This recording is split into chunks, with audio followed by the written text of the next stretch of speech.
4, 3, 2.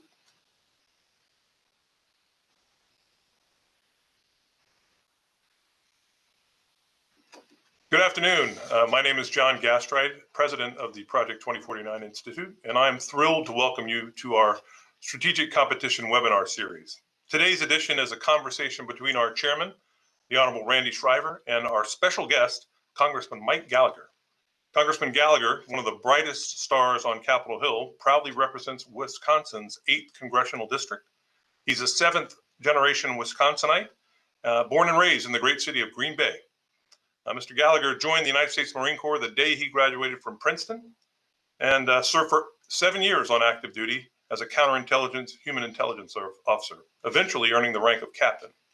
He deployed twice to Iraq as commander of intelligence teams, served on General Petraeus' Central Command Assessment Team, and worked for 3 years in the intelligence community. Mr. Gallagher also served as the lead Republican staffer for Middle East, North Africa, and counterterrorism on the Senate Foreign Relations Committee.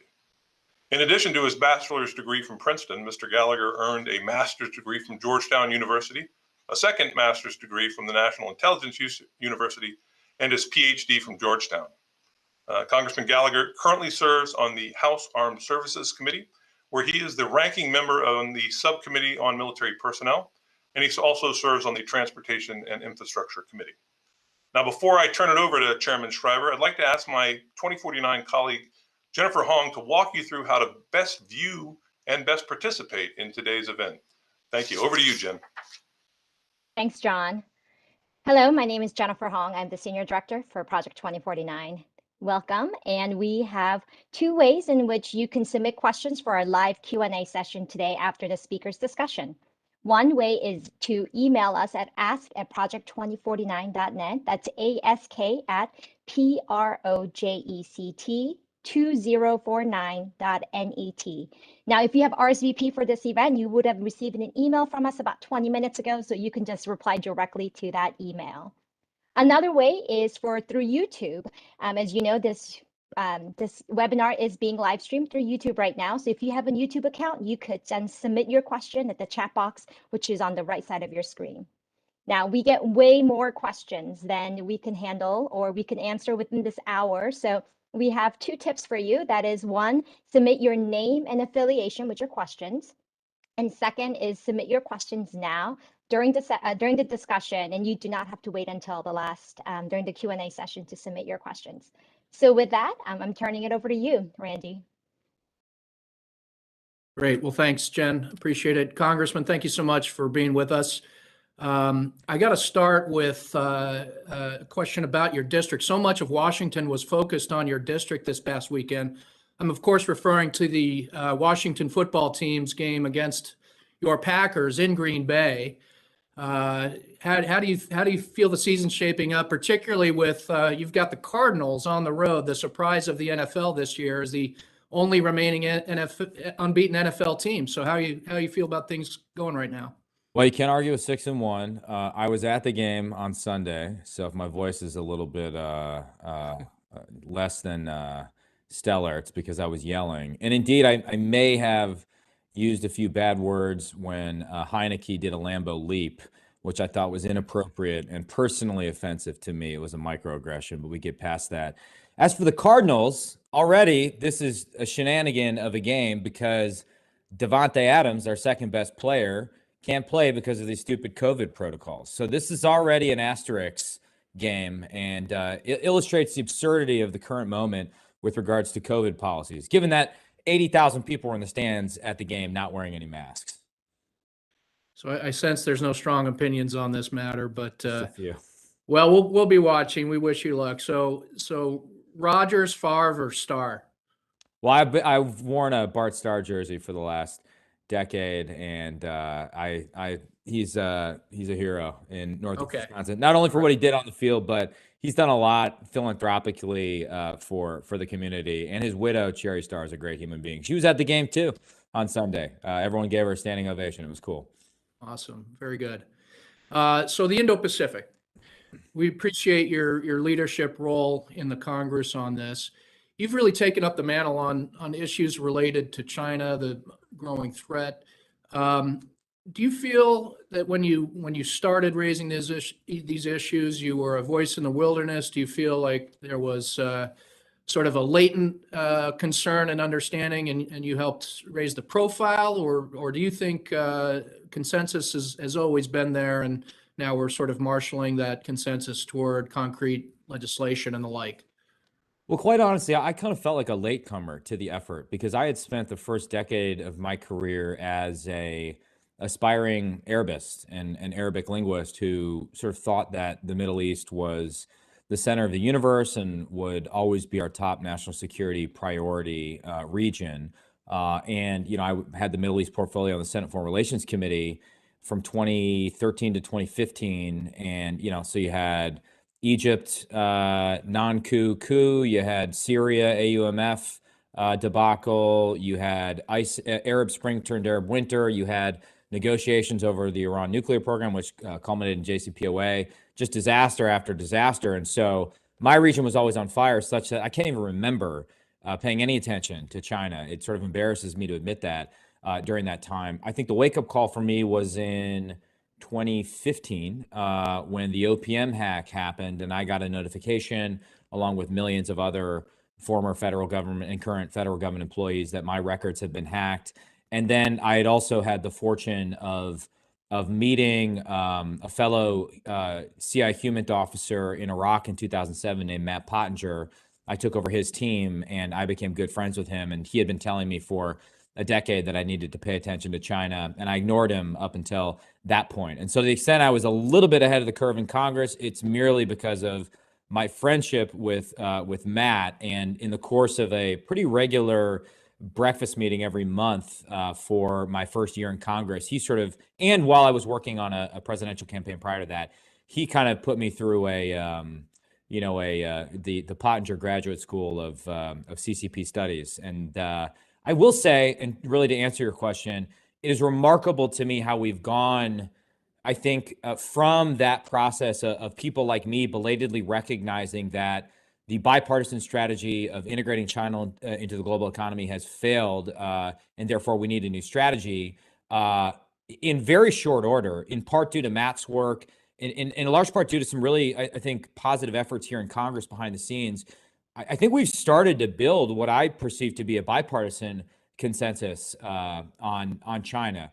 Or put differently, let me say, I think even some of the former president, Donald Trump's biggest critics recognize that we're not going back to the status quo ante or pre-Trump on China, in large part because General Secretary Xi Jinping won't let us and is getting more aggressive by the day. So I do think now, neither I nor Matt nor anybody is a voice crying out in the wilderness. There's a lot of voices now trying to figure out, hey, how do we have a much more realistic approach to China that recognizes the CCP's ambitions, both domestically and in terms of their foreign policy? Well, given the very comprehensive nature of the challenge and the threat, I mean, where do you see either yourself or the Congress placing priorities? I mean, we've got issues related to the origins of COVID and the future system of preventing or reacting to global pandemics. We've got the economic challenges of IP theft and the like. We've got the security challenges in the East China Sea, South China Sea, and Taiwan Strait. What do you think you'll be focusing on, and your committees, your caucuses, and the Congress as a whole? What are the priorities right now?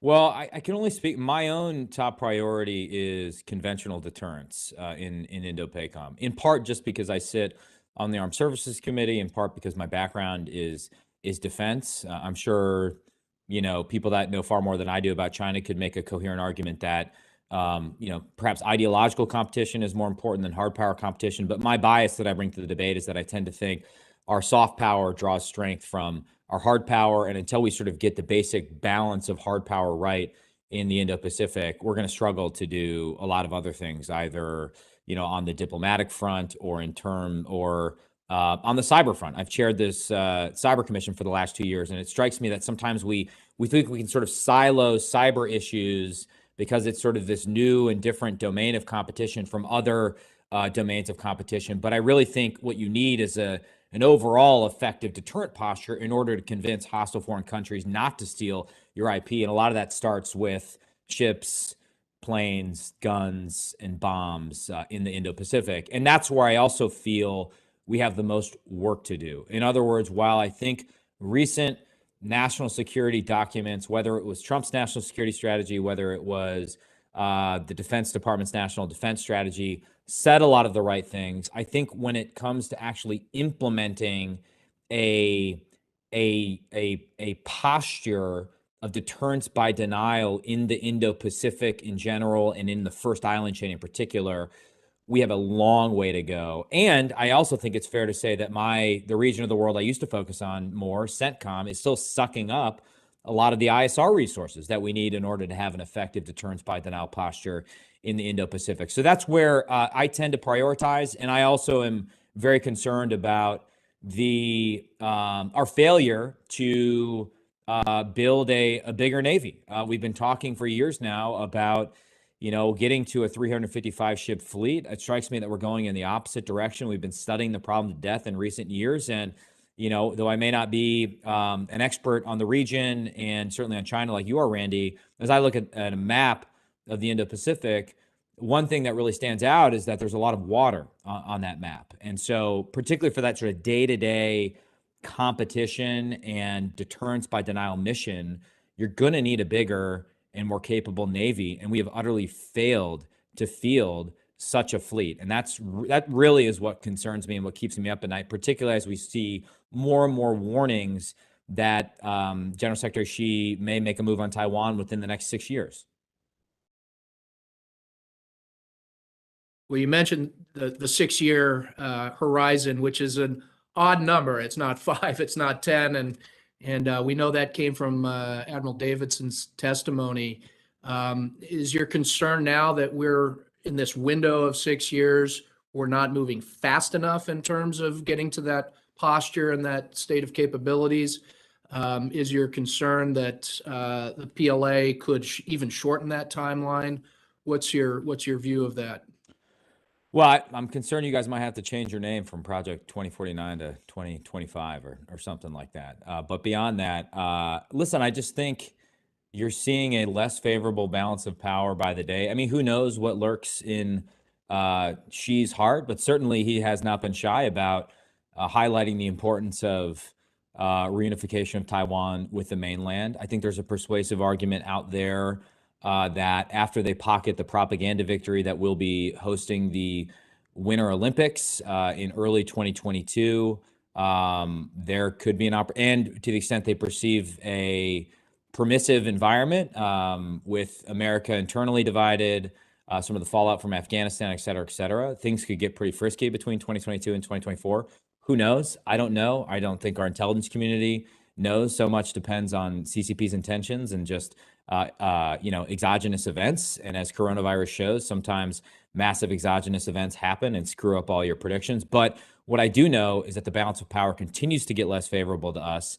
And that's not a new thing. I mean, as early as 2009, you have RAND analysis that found that the air war for Taiwan could essentially be over before much of our Air Force and Allied Air Force even fired a shot. And since then, it's gotten much worse. We had the Air Force Deputy Chief of Staff warn that by 2018, the trend in our war games was not just that we were losing, it's that we were losing faster.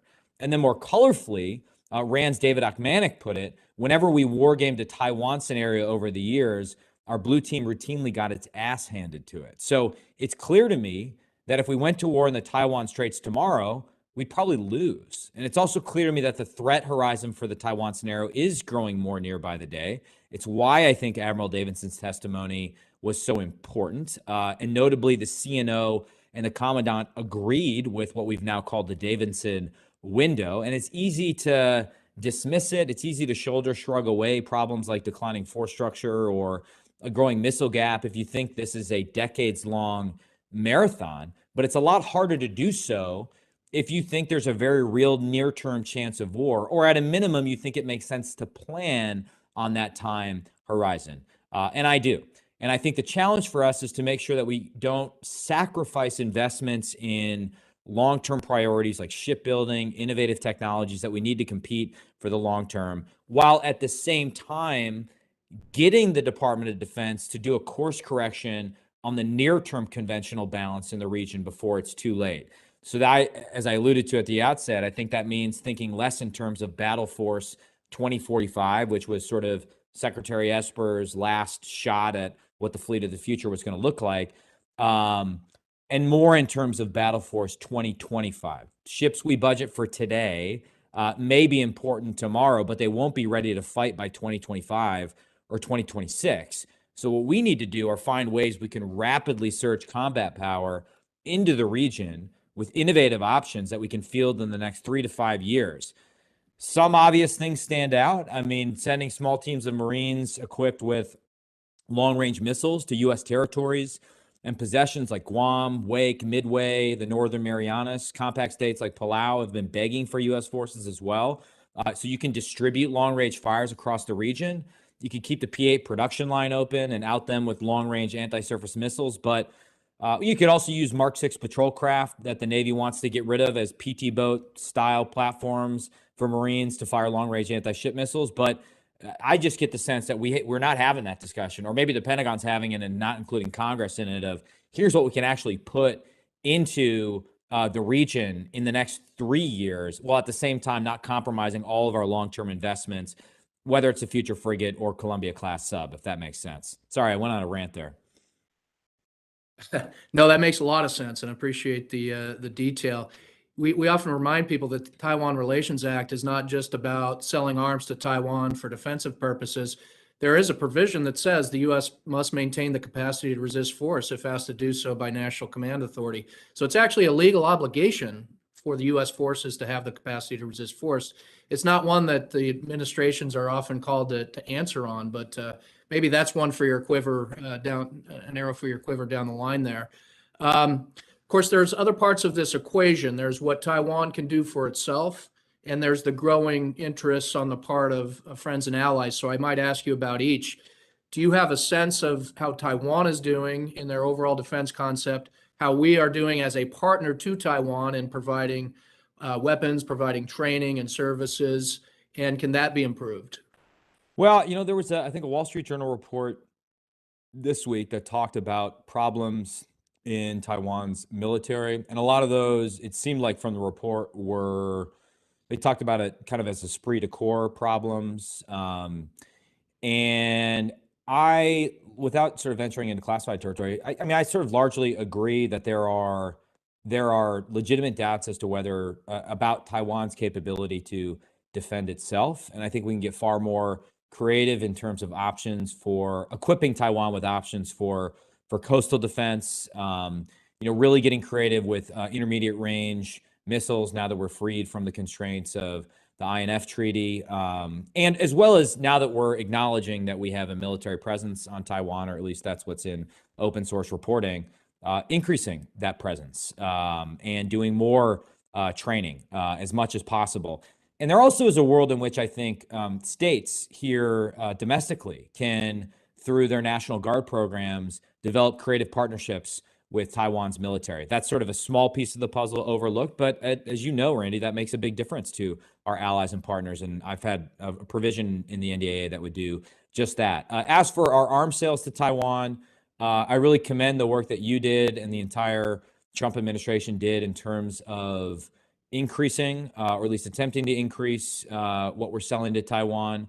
I get the sense that there is a group of influential folks in the Biden administration that want to continue that work. But of course, I think the fundamental tension in the administration is that even though there are people who I respect and I think have a realistic view of the CCP and the importance of Taiwan, people like Eli Ratner at DOD, I do think there's a sort of separate wing led by John Kerry that is prioritizing a climate change agreement with the CCP, and therefore is loath to upset the CCP or do anything that would jeopardize progress on the climate issue.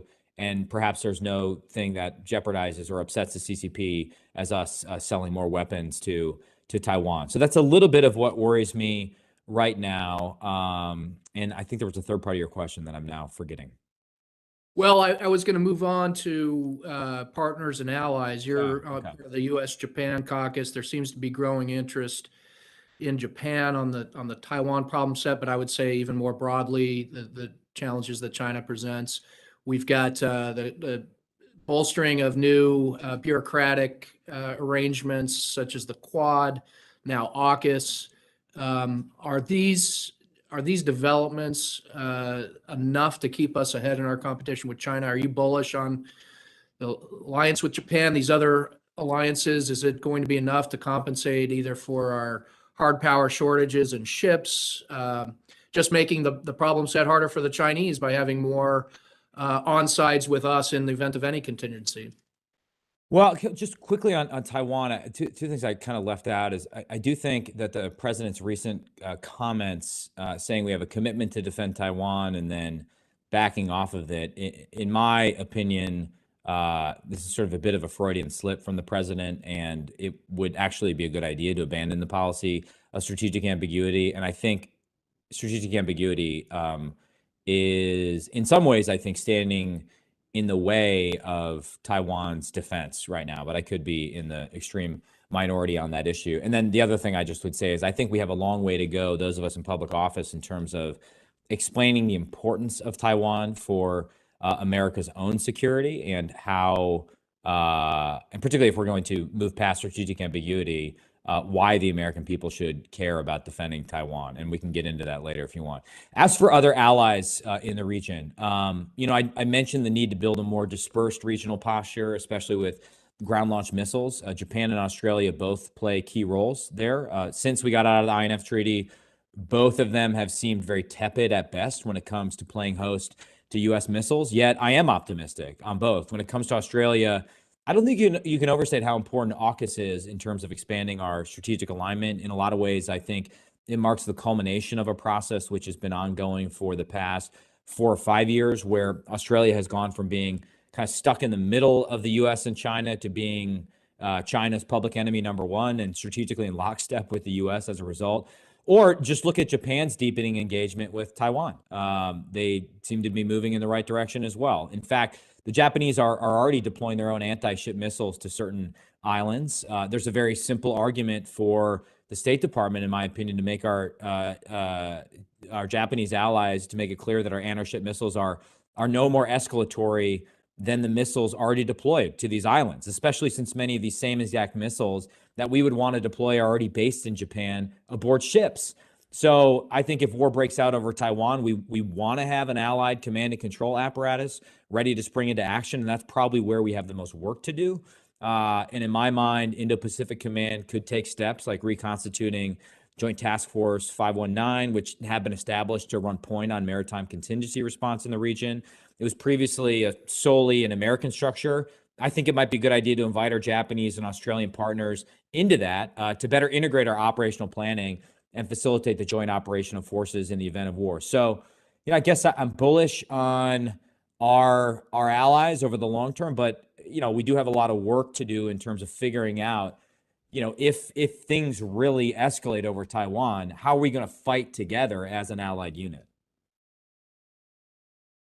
Well, I appreciate that. And you mentioned the importance of Taiwan, and is there a greater appreciation for how important Taiwan really is? We at the Project 2049 Institute actually referred to it as the modern day Asia Fulda Gap.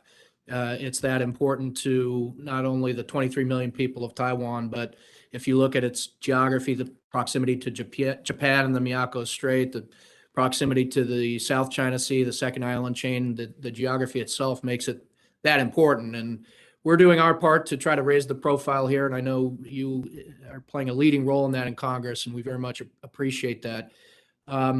Let me ask you one more question about allies. There's been some talk of a bilateral plan between the U.S. and Japan. Is that something that you've looked at either in the caucus or something on the committee? Is that an issue that you've taken up? I see you shaking your head. No, but it's not something I've looked at extensively. It's something I probably should. So I feel a bit like a student who failed to do his homework on that issue. One thing we have talked about on the committee, or we did 3 years ago, that is slightly orthogonal to your suggestion, but I still think is interesting, particularly in light of AUKUS, would be the feasibility of integrating Japan into Five Eyes at some point. And at some point in a recent NDAA, a Defense Authorization Bill, we had actually required the Pentagon to do a report on that, but the issue sort of fell by the wayside. And I think part of the problem, or maybe this is not so much a problem as an opportunity, is we have all these different overlapping structures, right? So like we have the Quad, we have Five Eyes, we now have AUKUS. How do we make sure that all of these things, we have the National Technology and Industrial Base framework, of which Australia is a part, as is Canada and the UK. Like, how do we make sure that all of these structures are not duplicative, but sort of all moving in the same direction, which in my mind is further allied cooperation, both in terms of our defense planning, as you suggest, but also in terms of our technological cooperation. And the latter is very critical. I co-chaired this Defense Critical Supply Chain Task Force with my colleague from Michigan, a Democrat, Alyssa Slotkin.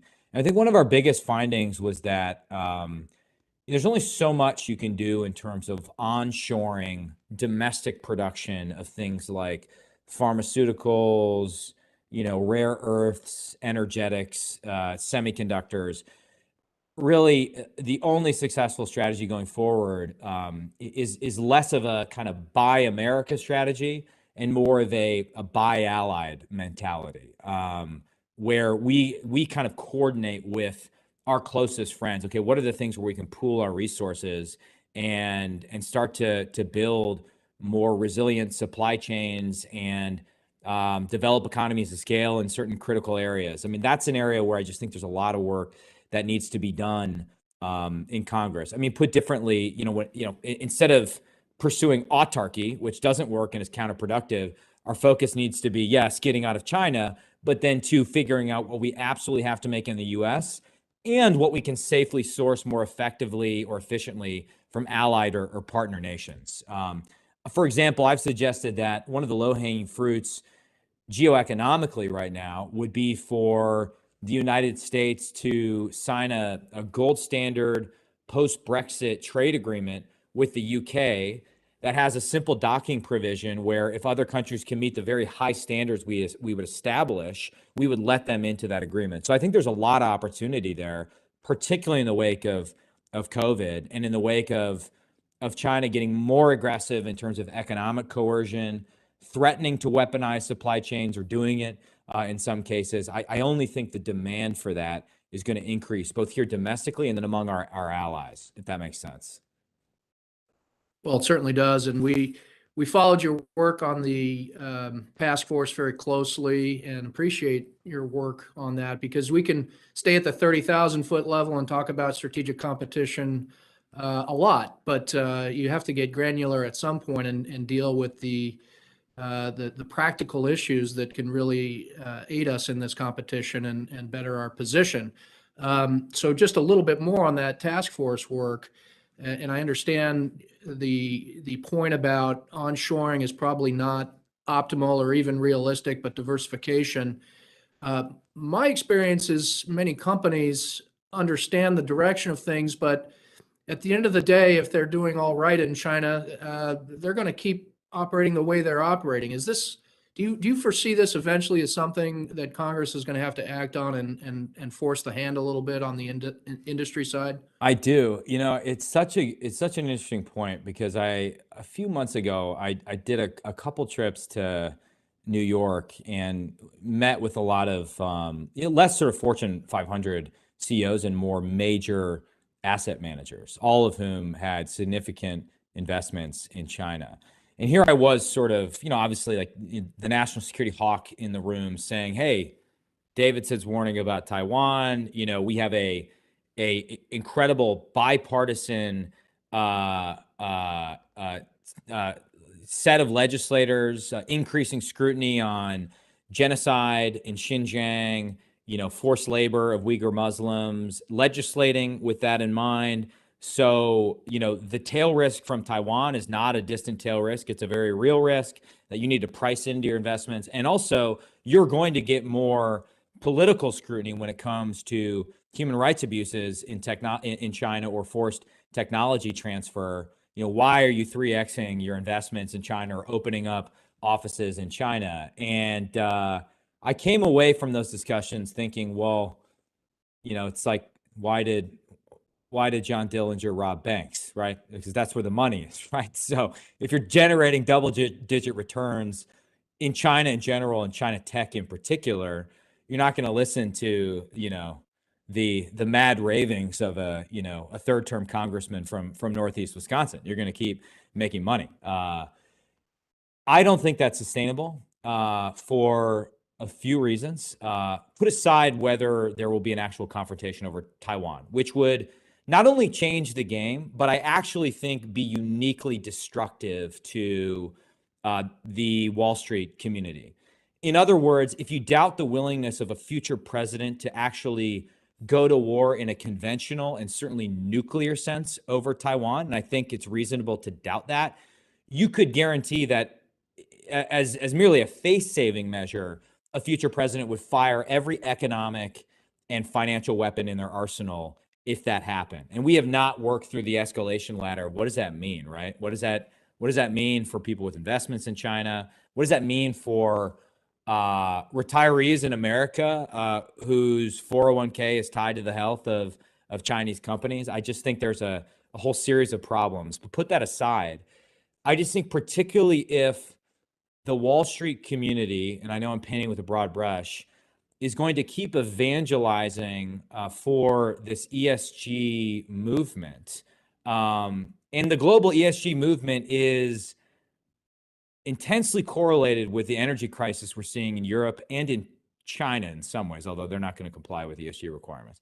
At some point, the hypocrisy is going to be so obvious that you can't ignore, right? In other words, China stinks on the E, the S, and the G, right? And the G should stand for genocide if it stands for anything. So it just doesn't make sense for BlackRock to be 3xing its investments in China at the same time it's leading the global ESG religious movement. So I think that's going to be unsustainable. And I think the next phase of selective decoupling, and I think it's important to note, it has to be selective, right? I don't have any problem with Wisconsin farmers selling soybeans to China, nor do I have a problem with American consumers buying cheap T-shirts from China. But when it comes to critical technologies, when it comes to technologies that can be used to enslave 1 million people in a modern day concentration camp, or even just as bad, if not worse, technologies that are deliberately designed to kill Americans in a future war, that's where certainly we have to draw the line.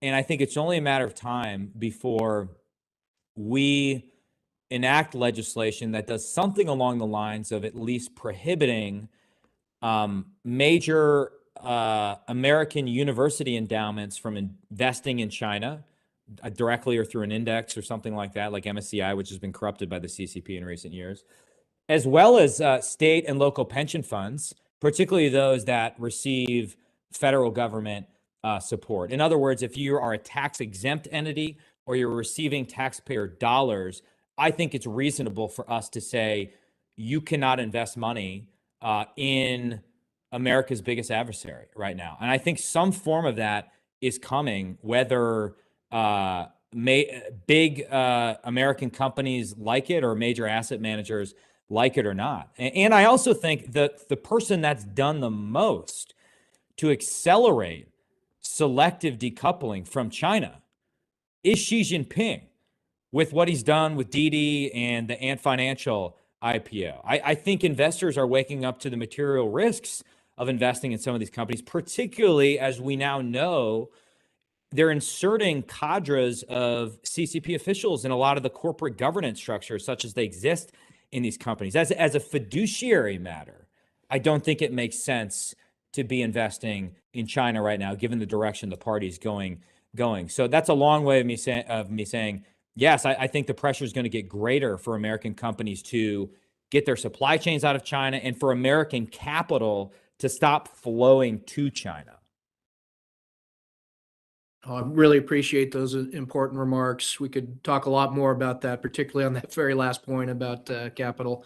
But we have questions starting to stack up from the audience. I might just ask one more before we go to the audience and bring it back up to the sort of meta level. Our good friend, mutual friend, Dan Blumenthal has a book out, and his basic thesis is China is a deteriorating state for a lot of reasons, demographics, economic model, but it's still dangerous. And what we're really talking about is a window of danger rather than any reason to lack the confidence that will prevail in the long run. But there are some that are more defeatist and think that because of our own divisions, our own debt, economic problems, that China may overtake us and start to be really the driver of regional and global affairs in a way that we haven't seen before. So at sort of the meta level, what's your level of optimism? And if you're less than 100% optimistic, what are the key things for this administration to be taking on right now? Well, I was joking with Dan that I thought the title of his book was far too optimistic about the whole thing. The China Nightmare. China Nightmare. He could have thought of something way worse than that to convey the scale of the threat. But it's an excellent book, and I would encourage everybody to read it. Dan's made an invaluable contribution to the discussion. A lot of what I do is just sort of stealing his ideas as well. Optimistic, pessimistic. Well, I think this is sort of a point implied in your question. I mean, look no further than Russia to see the damage that a state that's decaying economically and politically, and to some extent militarily, or whose economic decay is making it harder to make certain military investments, the damage it can do geopolitically, particularly when it's unrestrained from, the norms of the rules-based global order, a term that I think gets thrown around too much with little effect as to what it actually means. And I also think the unconventional gray zone aggression tactics that Russia has shown in eastern Ukraine and Crimea is instructive for the Taiwan scenario. In other words, there's a lot of options in between nothing and a full-scale amphibious invasion of Taiwan that are at the PLA or the CCP's disposal if they want to get really creative, particularly given that they're in a far more economically powerful position than Russia ever was. Maybe that's not true in terms of certain energy resources, but overall it's obviously true, and far more powerful in that regard than the Soviet Union ever was. So I am, whether that makes me an optimist or a pessimist, I guess I'm a pessimist when it comes to the next 10 years. Again, I really think the risk of a confrontation over Taiwan is far greater than we understand. And I should note, it's not just Davidson, it's not just sort of conservative internationalists like me making the case. It's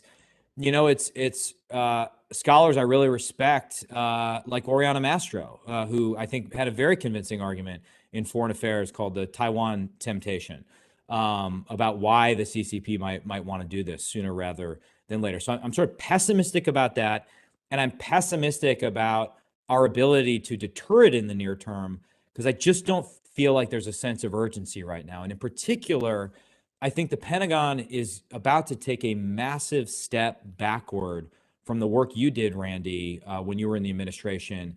I think this emerging concept of integrated deterrence that Secretary Austin is talking about, that Colin Kahl has said will be the intellectual foundation of the forthcoming national defense strategy.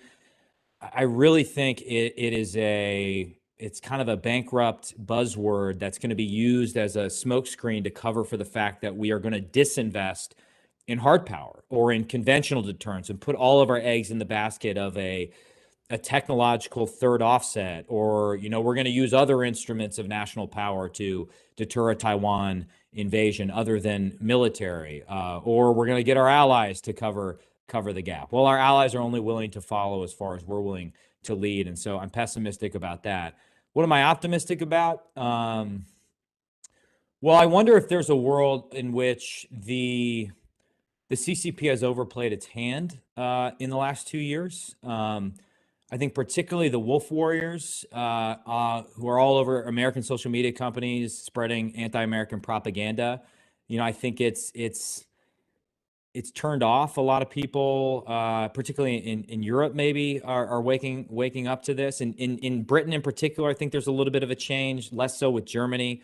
It's more of a problematic relationship, but maybe Australia is where I have the biggest source of optimism. I mean, just the remarkable change that Australia has undergone. And I think the remarkable courage that Australia showed in the face of severe economic coercion from the CCP provides a blueprint in some cases for the free world. And I guess that's sort of my biggest source of optimism is at the end of the day, though we have a long way to go in terms of getting our allies on the same page in terms of our technological investments and our ability to fight together.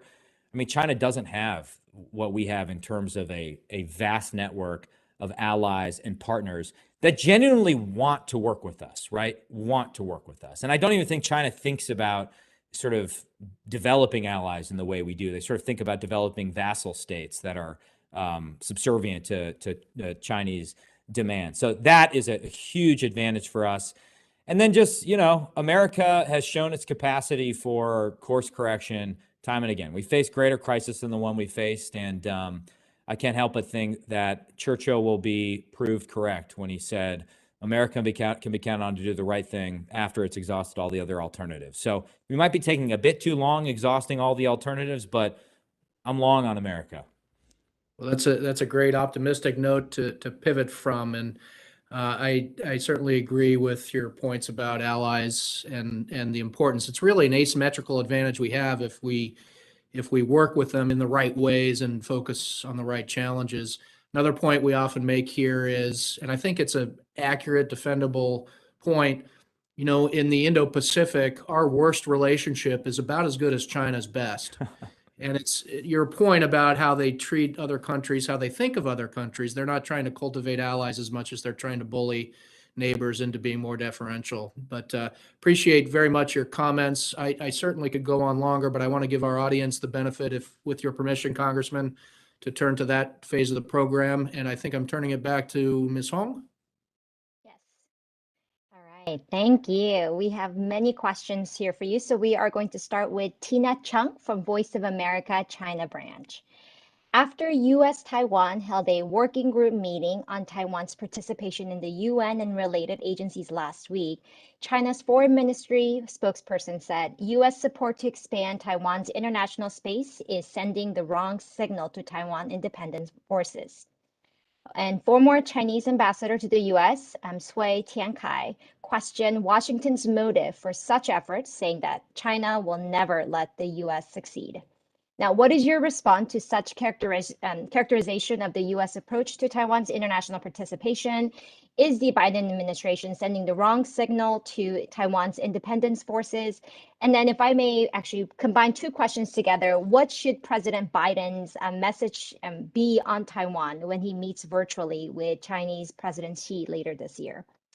Well, I think it is not the wrong signal to send that Taiwan should participate in a variety of international fora, particularly the WHO in some status, and particularly in light of what we've learned over the last 2 years in terms of China's corruption of the WHO, China's cover-up of the origins of the coronavirus pandemic, its continued obfuscation of WHO investigation, and the way in which some of our own scientists using American taxpayer funding were doing cooperative research in unsafe Chinese labs on gain of function and some other things, taking naturally occurring viruses and making them more chimeric and pathogenic. I think it would make sense to support Taiwan's more fulsome participation in the WHO and punish the CCP for the fact that it will not allow an investigation into what is something that has been more destructive than any crisis since World War II and has upended all of our lives. So I think that makes a lot of sense. I don't think it's sending the wrong signal. It's interesting. I think there's a debate in part because of the perception, which I think reflects reality, of increased CCP influence in international organizations, the UN in particular, but there's all sorts of obscure standard setting bodies where, the Chinese show up and have a massive impact. And if we don't show up, we're behind the curve.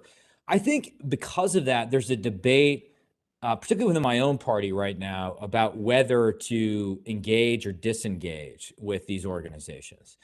My own view is you have to engage. I mean, if we want, any international organization, whether it's the WHO, whether it's the UN, take your pick, to, abide by free world standards, reflect free world values, then we have to be there as the leader of the free world, offering a counter argument to what Beijing is advancing. So I think it would be a mistake to disengage from these organizations, and I think we would be wise to support Taiwan's participation in a variety of international fora.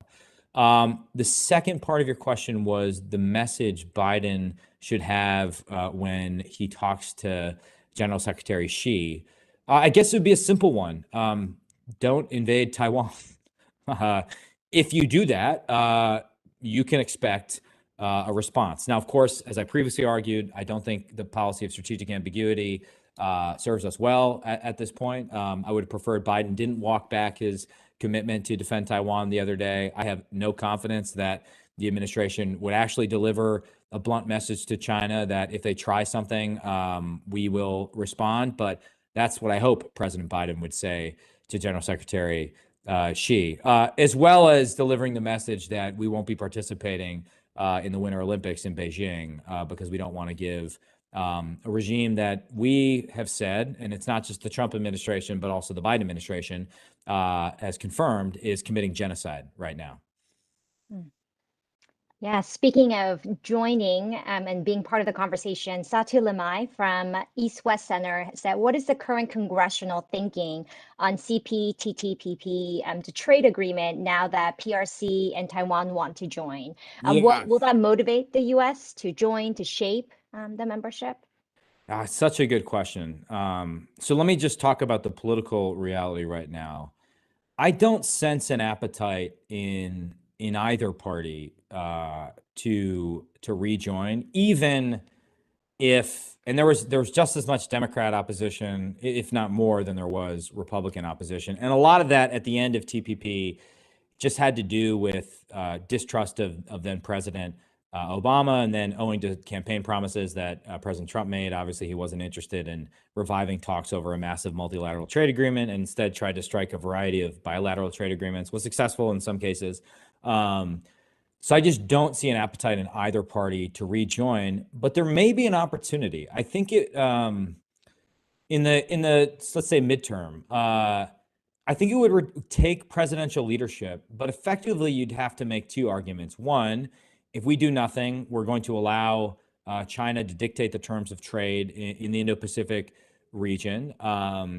Better to be part of it, insist on high standards, and standards that we know they won't be able to meet, whether it's commitments on intellectual property theft or state subsidies of certain companies and unfair trade practices. One, and then two, we've learned some things from the recent renegotiation of NAFTA, what's now called USMCA. There were some important advances in terms of how you deal with technology, biologics, all sorts of things related to the 21st century economy. There was a useful revision and modernization of NAFTA and a lot of lessons learned that sort of somewhat ironically were taken from the draft of TPP that we could now use in order to make sure that a future TPP was both a free trade agreement as well as a fair trade agreement that didn't disadvantage American manufacturers. So listen, I can't put a probability on it. And again, I started off by saying there's really no political desire from either party to revive TPP, but I could see kind of a world in which a future president, it's not going to be President Biden, I just don't think there's the political desire, could revive the talks at least. And as I alluded to before, there are some other things you can do in terms of bilateral trade agreements.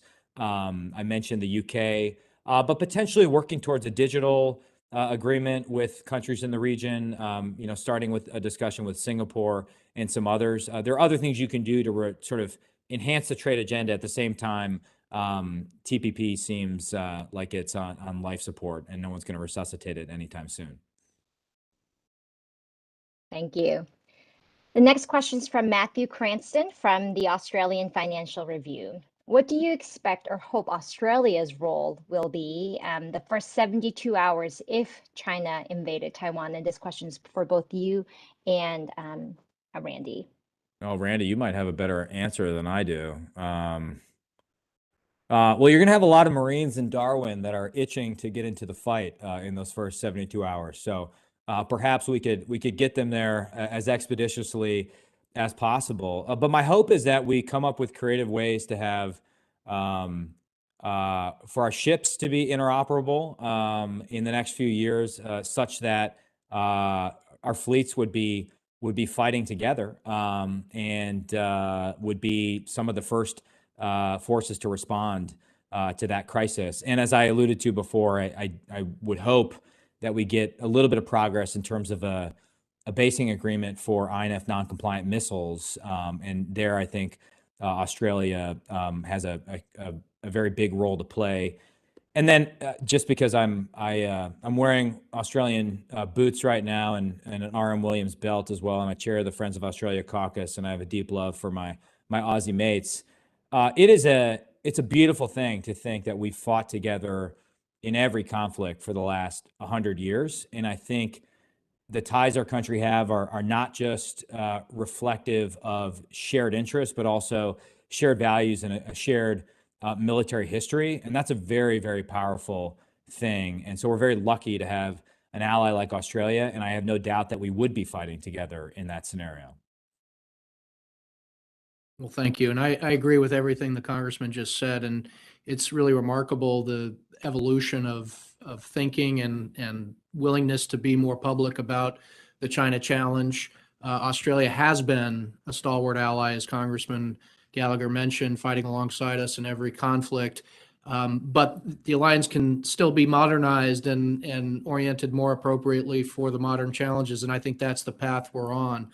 I note that the Defense Minister Dutton just commented on a possible Taiwan contingency, and he said it basically would be unimaginable for the U.S. to take action and Australia not to be contributing in some form. And so I think just that having that spirit there, we can work the details out.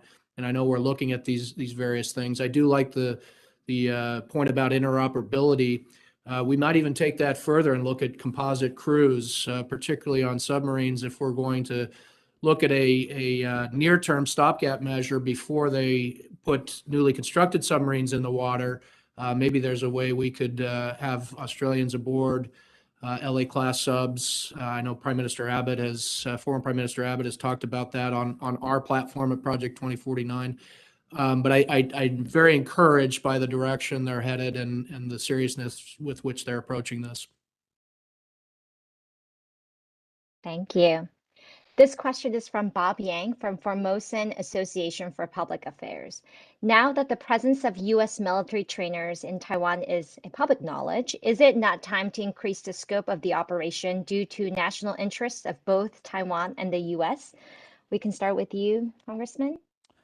Yeah, I mean, that's something I mentioned earlier in the discussion. Obviously the precise mix of those forces would be important, and that's subject to debate, but no question. I just think it makes a lot of common sense to do that. And it also helps us make the case here domestically for the importance of Taiwan, given that we have our own forces there.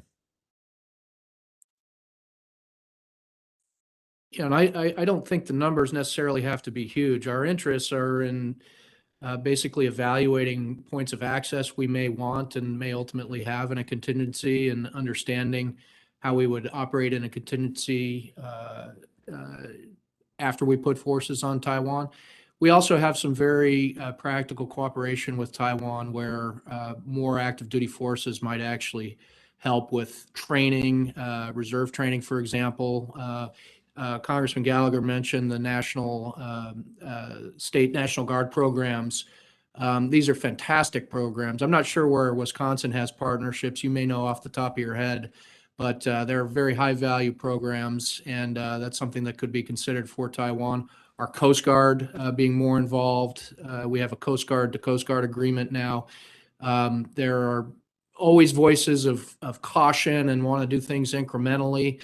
I think the urgency of the situation should compel us to move a little more quickly on these fronts. But I'm certainly in favor of doing more, and even if it's visible, doing more. Could I make a follow-on point, Randy? And I'd be curious to get your reaction to this.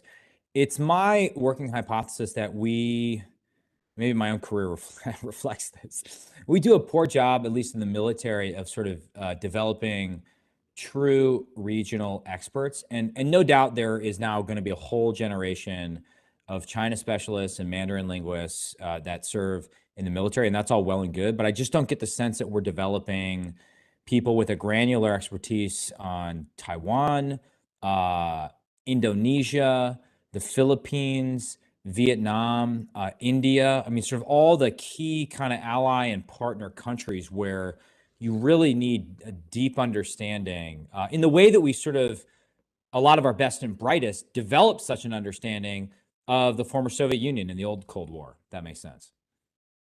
No, I agree with that. And I remember a point at which then Secretary of Defense Esper pulled an executive team together, and he said, when I was a second lieutenant, I could look to my right and look to my left at my colleagues, and all of us could name Soviet platforms. We could all talk about major Soviet bases. We all knew the adversary in a more granular way than we can't do that with China today. You can't pull a second lieutenant aside and ask him, what are the three major bases that the PLA are operating out of. So we need to do a better job throughout the entire enterprise of educating, but particularly when you get to that level of expertise. I mean, the Army has always been a little further ahead with its FAO program, but oftentimes those officers, their own careers are jeopardized by spending too much time away from the quote-unquote Army if they do regional tours. I do think developing that kind of expertise in the areas you mentioned, Southeast Asia is absolutely critical. My own experience traveling there, I think they want to work more closely with the U.S. They want to be on sides. The common narrative is Southeast Asia doesn't want to choose. And I would always submit they don't want to choose in public. They don't want to stick their neck out. But mostly they've chosen. They want to protect their sovereignty. They want to be able to protect what is theirs without undue influence from Beijing. So I think the area is really ripe for more robust engagement, but we have to have that foundational expertise to do it smartly. I sort of think, Randy, it's a choice not between us and China, but between China and their own sovereignty, right? Which is something that the CCP threatens in many cases. Absolutely. You don't have to respond to that if that gets you in trouble. No, when it comes to that question of choice, I would always instruct our officers and say that don't think of it as a choice between Beijing and Washington. Can you choose your own sovereignty? Can you choose peaceful dispute resolution? Can you choose free, fair, reciprocal trade? Can you choose multilateral organizations that uphold the rules-based order as undefined as that might be sometimes? And the answer is yes, yes, yes, yes across the board. Then you're on sides. You don't have to declare in every forum and every strategic document, but you're on sides if you value those things. And certainly we get a good audience for that as we travel around the region. Well, Congressman Gallagher, on behalf of Project 2049, we want to thank you for your time today. And we want to thank all the folks who are listening in, tuning into this discussion. Thank you for joining us. And we hope that we will all see you again soon. Thank you. Thank you.